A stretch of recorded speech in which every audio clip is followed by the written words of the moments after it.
ಸಕ್ರೆಬೈಲು ವನ್ಯಜೀವಿ ವಲಯದಲ್ಲಿ ಶ್ರೀ ಕ್ಷೇತ್ರ ಧರ್ಮಸ್ಥಳ ಗ್ರಾಮಾಭಿವೃದ್ಧಿ ಯೋಜನೆಯ ನಮ್ಮ ಕಾಡು ನಮ್ಮ ಕೆರೆ ಯೋಜನೆಯಡಿಯಲ್ಲಿ ಒಟ್ಟು 9 ಕೆರೆಗಳ ಅಭಿವೃದ್ಧಿ ಮತ್ತು ಹೂಳೆತ್ತುವ ಕಾರ್ಯ ಯಶಸ್ವಿಯಾಗಿ ಪೂರ್ಣಗೊಂಡಿದೆ.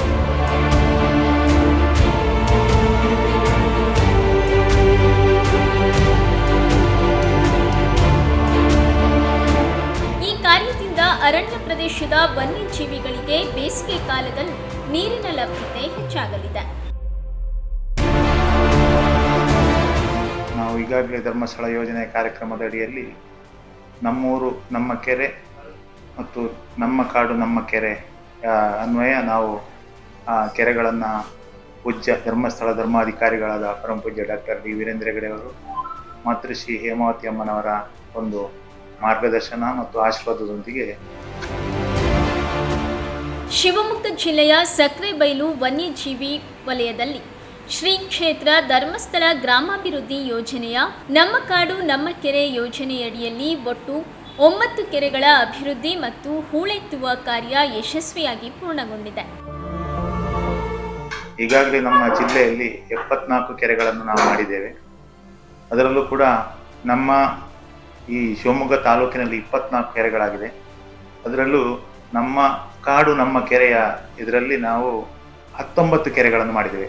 ತಾವರೆಕೊಪ್ಪ ಸಿಂಹಧಾಮದಲ್ಲಿ 10 ಕೆರೆಗಳನ್ನು ಒಂದು ವರ್ಷದ ಹಿಂದೆ ಮಾಡಿದೆವು. ಈ ಸಲ ನಾವು ಇಲ್ಲಿ ನಮ್ಮ ಆನೆಬಿಡಾರದಲ್ಲಿ ಕೂಡ 9 ಕೆರೆಗಳನ್ನು ಈಗ ಮೊನ್ನೆ ತಾನೇ ಕಾಮಗಾರಿಯನ್ನು ಮುಕ್ತಾಯ ಮಾಡಿದ್ದೇವೆ.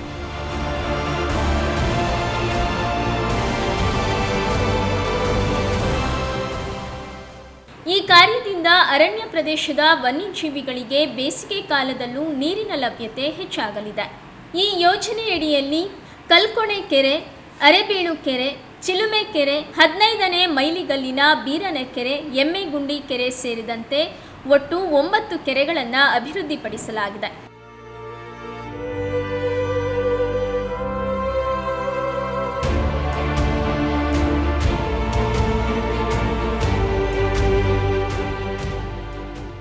ಇದು ಸುಮಾರು 9 ಕೆರೆಯಲ್ಲಿ ಒಂದು 0.3 ಎಕರಿಂದ 1.5 ಎಕರೆ ಇರುವಂಥ ಕೆರೆ ವಿಸ್ತೀರ್ಣ ಇರುವಂಥ 9 ಕೆರೆಗಳನ್ನು ಅವರು ಆಯ್ಕೆ ಮಾಡಿಕೊಂಡು ಅವರ ಒಂದು ನಮ್ಮ ಕಾಡು ನಮ್ಮ ಕೆರೆ ಯೋಜನೆಯಲ್ಲಿ ಹೂಳೆತ್ತುವಂಥ ಒಂದು ಕಾರ್ಯವನ್ನು ಕೈಗೊಂಡಿರ್ತಾರೆ.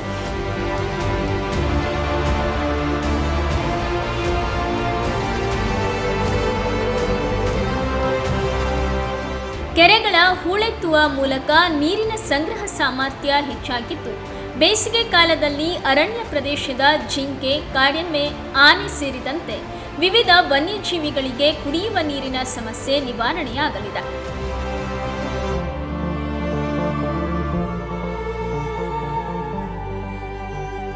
ನಮ್ಮ ಒಂದು ಅರಣ್ಯ ಪ್ರದೇಶದಲ್ಲಿರುವಂಥ ಕೆರೆಯನ್ನು ಹೂಳೆತ್ತುವುದರ ಮೂಲಕ ಆ ಒಂದು ಕೆರೆಗಳಲ್ಲಿ ಹೆಚ್ಚಿನ ನೀರು ನಿಲ್ಲುವಂತೆ ಮಾಡೋದ್ರ ಮೂಲಕ ಅರಣ್ಯ ಪ್ರದೇಶದಲ್ಲಿ ಹೆಚ್ಚು ನೀರು ಇಂಗಿಸೋದ್ರ ಮೂಲಕ ಆ ಒಂದು ಭಾಗದಲ್ಲಿರುವಂಥ ವನ್ಯ ಪ್ರಾಣಿಗಳಿಗೆ ಇದರಿಂದ ತುಂಬ ಅನುಕೂಲ ಆಗುತ್ತೆ. ಹೆಚ್ಚಿನ ನೀರು ಸಂಗ್ರಹ ಆಗೋದ್ರಿಂದ ಬೇಸಿಗೆ ಕಾಲದಲ್ಲಿ ನೀರಿನ ಲಭ್ಯತೆ ಕಡಿಮೆ ಆಗೋದು ಒಂದು ತಪ್ಪತ್ತೆ.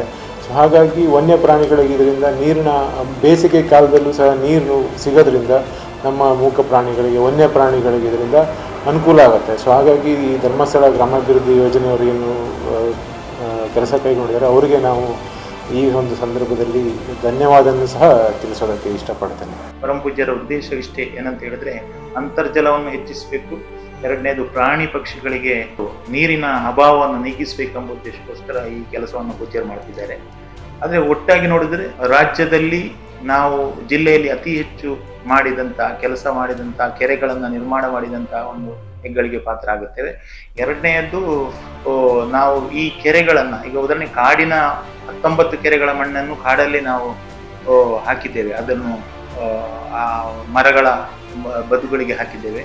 ಅದು ರೈತರಿಗೆ ಯಾರಿಗೂ ಹೋಗಿಲ್ಲ. ಆದರೆ ಬಾಕಿದ್ದು ಕೆರೆಗಳ ಮಣ್ಣು ಪೂರ್ತಿಯಾಗಿ ರೈತರಿಗೆ ಹೋಗಿದೆ. ರೈತರು ಅವರ ತೋಟ ಮತ್ತು ಗದ್ದೆಗಳಿಗೆ ಉಪಯೋಗ ಮಾಡಿದ್ದಾರೆ. ಆದ ಕಾರಣ ರೈತರಿಗೂ ಕೂಡ ಇದು ಅನುಕೂಲ ಆಗಿದೆ. ಅದರಲ್ಲೂ ನಾವು ಹಳ್ಳಿಗಳಲ್ಲಿ ಮಾಡಿದ ಕೆರೆಗಳಲ್ಲಿ ಅಂತರ್ಜಲ ಹೆಚ್ಚಾಗಿದೆ. ಎರಡನೆಯದು, ಅದರ ಮಣ್ಣಿನಿಂದ ಅವರಿಗೆ ವಿಶೇಷವಾದ ಫಲವತ್ತಾದ ಮಣ್ಣು ಸಿಕ್ಕಿದೆ. ಅದಕ್ಕೋಸ್ಕರ ಇದು ಧರ್ಮಸ್ಥಳಕ್ಕೆ ಗ್ರಾಮಾಭಿವೃದ್ಧಿ ಯೋಜನೆಯ ಒಂದು ಹೆಗ್ಗಳಿಕೆಯ ಕಾರ್ಯಕ್ರಮ ಆಗಿದೆ. ಜನಗಳಿಗೂ ಕೂಡ ಇದರಿಂದ ಮಹತ್ತರವಾದಂತಹ ಒಂದು ಕೆಲಸ ಆಗಿದೆ ಅಂತ ಹೇಳಿ ರೈತರು ಕೂಡ ಹೇಳ್ಕೊಳ್ತಿದ್ದಾರೆ. ಅದಕ್ಕೋಸ್ಕರ ಕೃಷಿ ಅಭಿವೃದ್ಧಿಯ ಒಟ್ಟಿಗೆ ಪರಿಸರ ಕಾರ್ಯಕ್ರಮಗಳು ಆಗ್ತದೆ. ನಾವು ಪ್ರತಿ ವರ್ಷ ಕೆರೆಗಳ ಬದುಗಳಲ್ಲಿ ಪರಿಸರದ ಕಾರ್ಯಕ್ರಮದ ಅನ್ವಯ ಜೂನ್ 5ರಂದು ಪರಿಸರ ಕಾರ್ಯಕ್ರಮ ಮಾಡುವಾಗ ಕೆರೆಗಳ ಬದುಗಳಲ್ಲಿ ನಾವು ಗಿಡಗಳನ್ನು ನಾಟಿ ಮಾಡ್ತೇವೆ, ಹಣ್ಣು ಹಂಪಲುಗಳ ಗಿಡಗಳನ್ನು ನಾಟಿ ಮಾಡ್ತೇವೆ.